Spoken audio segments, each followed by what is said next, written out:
When the bombs and everything happened, I hadn't heard from him in hours, and so I know a lot of, on the news it said that a lot of people had already died, so it was just very scary to maybe not have him come home.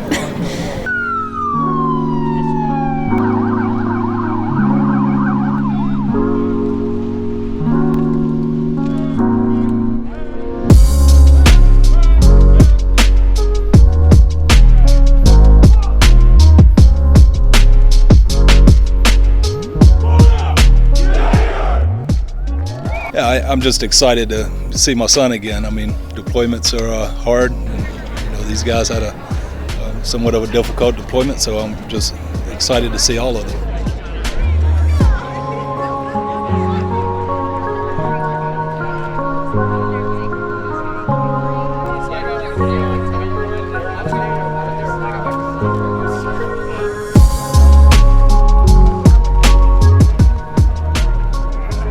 I feel amazing. I feel amazing right now. Honestly, feels like a dream come true right now, and I'm just thanking God. I thank God and praise God for bringing me home safely.